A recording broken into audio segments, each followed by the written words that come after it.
Hello, guys. I'm Shane Davis, 20-year comic book veteran. I'm here with another beautiful, lovely, sometimes she will make me a sandwich, wife of mine, light of my life, Yanzi Lynn. Hi. And today is the day we're here to talk about The Matrix Resurrection. And if you don't like it, you're a Yahtzee. So here we go.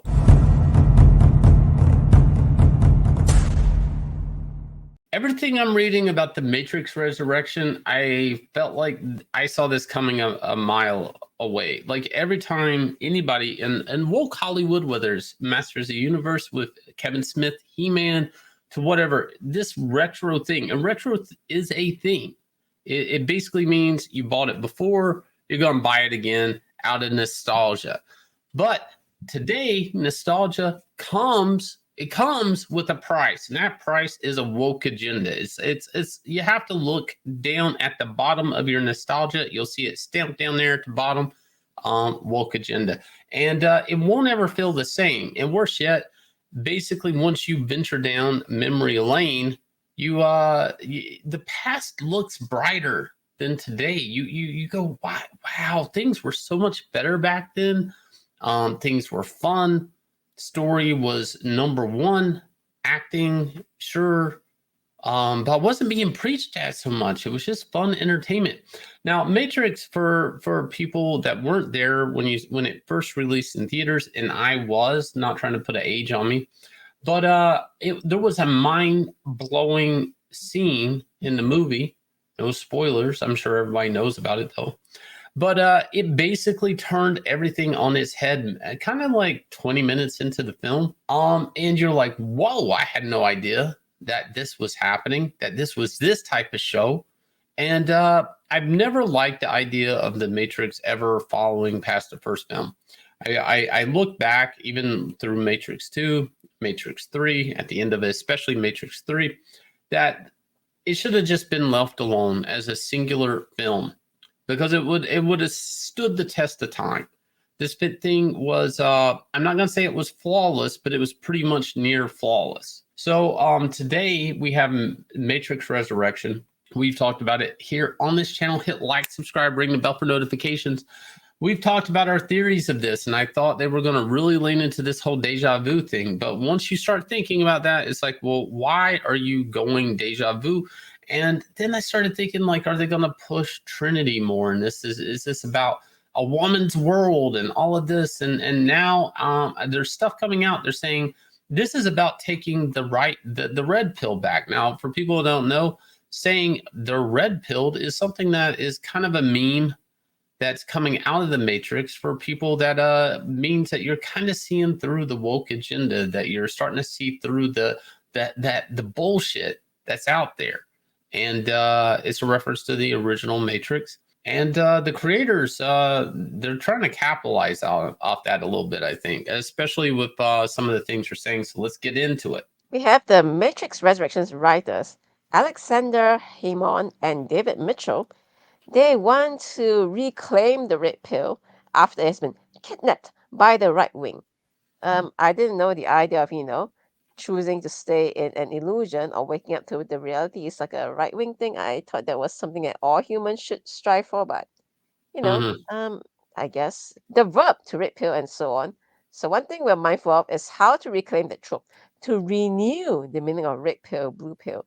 So you're gonna take this meme that has been running around for more than 20 years and say you want to reclaim it and rewrite it. I think it's too embedded in the culture already to do that. Now, I'm more concerned though with some of the stuff that they're saying. For example, they're trying to make fun of what they consider right wing ideas. Like there's this scene with Neil Patrick Harris, he's an analyst in here, and he is going to use some terminology of the right wing radicalization, such as facts don't care about your feeling. All right, I thought that was also, again, a universal truth. Facts do not care how you feel. You know what I mean? And finally, here is the part where we really want to talk about how they are insisting that they are trying to be the good guys. We did not set out to get into arguments with the right wingers. It's like having debates with creationists. By inviting to the podium, it's a tactic endorsement that the idea is up for debate. No debate, I guess. My idea is right, and if you try to debate me, you're wrong. And of course, here's the kicker. My personal position is I don't discuss things with Nazis and fascists. Yeah, so There's this is the nothing. thing with Ooh, SJWs. If you guys don't know, or anybody on the left, you go into Twitter.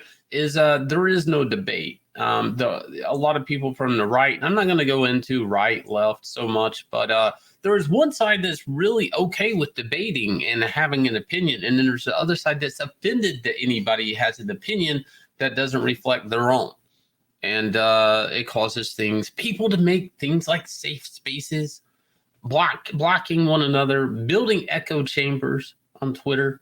And it's funny enough that the creators here are saying, my personal position is I don't discuss things with Yahtzees and fascists. So that basically means if you disagree with this person, you are a Yahtzee, you are a fascist, and they don't need to engage in any type of criticism of this body of work. Hemon even goes on to say there's nothing to talk about.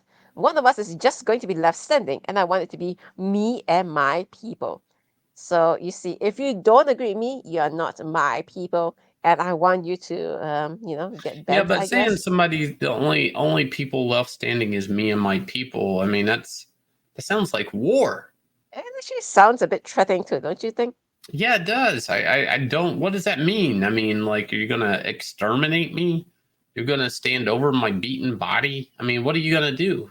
Are you gonna poison me? I mean, like, how are you gonna be you and your people the only ones left standing?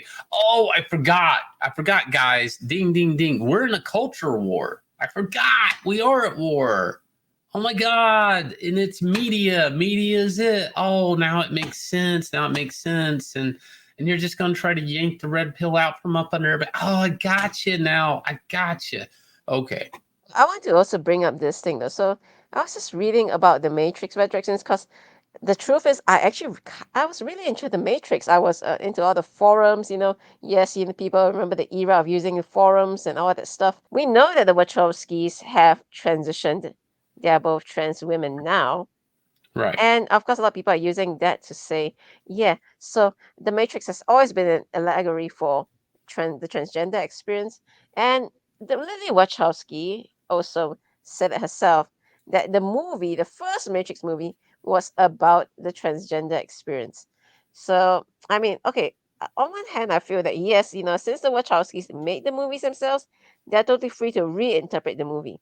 But at the same time, when you make something as groundbreaking and as culturally, explosive as The Matrix, something that really just turned the whole world on its head and spun debates and books, and you're gonna try and reclaim it and rewrite it after so many people have claimed, ownership of it in their own way, is a bit selfish too, don't you think? This is something I don't understand as a comic creator. And again, I'm not a filmmaker or anything, but I do dabble a little bit in creating story and being a storyteller. And not, generally, when you're trying to craft a story and you're trying to entertain people, you want to usually entertain as many people as you can with your story. Now you could do a nice indie project here or there, and it can be very personal, but you shouldn't expect to sell to a mass audience. And why this doesn't make sense to me to make this into something personable, so personal to the creators is the Matrix was like a blockbuster hit with mass appeal, a lot of acclaim. Everybody loved it. It was a hot, usually especially in the era that the Matrix came out in, special effects, action movies, which the Matrix was, special effects and guns and bullets and bullet time was discovered, all of this stuff. It was Oh my God. groundbreaking stuff. It was a summer blockbuster. Those things were built for anybody and everybody to go to the theater to watch. Okay, that they weren't really that they weren't. And there was a big difference between the independent film and the sensibilities of indie films and what might go into an indie film. And for some reason today, every special effects movie that has that type of surround sound appeal and 3D glasses, whatever, 4K, all of that stuff, special effects, now it's like they're trying to force all these themes and agendas and things that maybe are whatever into merge them, and I feel like this causes so many problems. Like again, me as a storyteller, if I make a book and my goal is to sell to a very, I want to cast a big net and catch as many fish viewers, customers, whatever, as I clearly can. I'm probably not going to insert politics. I'm not going to put in gender politics. I'm not going to do anything that could be divisive against people, that maybe could shun away a group of people, or maybe make viewers feel excluded, especially if they're not a large demographic. I've never understood this. And I'm not, but that's not a criticism. I just generally don't understand this. It doesn't make any sense. Again, I think like some of this talk works really well with an independent film, not something a big film franchise like The Matrix. Let's have a look at the results of how people feel about the movie right now. So based on Google reviews, it looks like it's a pretty divisive movie, all right. The number of people giving it 5 stars is pretty much matched by the number of people I giving would call it 1 polarizing. star. Rotten Tomatoes is sits at 69%. IGN sits at 4 out of 10, and IMDb sits at 6.1 out of 10. So it looks like it's kind of ranking in the middling range, I guess. Kind of like how Matrix Resolutions was, I guess. I take it back. It's not polarizing. It's lukewarm. Yeah. I mean, now is this a counterbalance? Is it too many negatives weighing out the positives?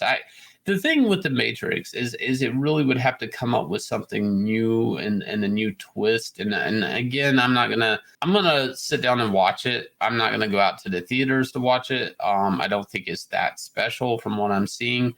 I'm so disappointed with most Hollywood productions today that I really wait to see what the dudes on the street say, not the critics. I don't really trust critics that much, but it's weird to watch critics not prop this thing up.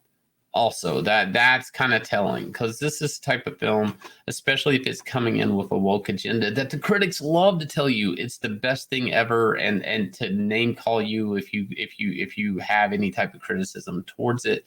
But the thing is the first Matrix movie probably should have never been touched. I think everybody agrees that Matrix 2 and Matrix 3 shouldn't have happened. And it was obviously a cash grab for a story that didn't really have a great ending. It had that horrible rave scene, remember? That was laughable in the Matrix 2. Oh my gosh. And the ending of the original Matrix trilogy with the whole sudden switcheroo to a religious allegory is like, all right, sure, let's go in that direction after everyone has their own interpretation and debates about it on the forums. You want to say, okay, you know what? We're going to give you our one true vision, and this is what it is. And everyone's like, yeah. Nobody ever asked me about my one true vision. And my one true vision, guys, is Inglorious Rex, up and funding right now, about to hit $240,000. Thank you guys for all the support. 2,669 backers on our second Indiegogo campaign.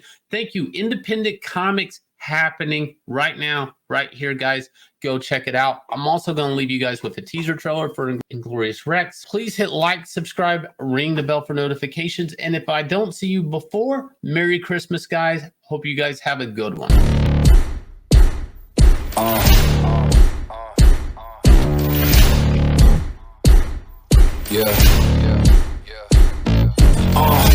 Pardon me and my tone. You can't step to my throne. They ain't working like me. I did this on my own. You asking where we been, huh? I don't know where to begin, huh? All this dirt on my skin. I just came here to win. I'm more than a man, I'm a monster. Somebody call a past the doctor. I got a 6 cents for a prostate, so now I'm coming for the whole roster. It's not a game, why you playing with me? You could double back, lose track, try and hang with me. It must be in my veins, something you can't tame, cause I break the chains. I can't control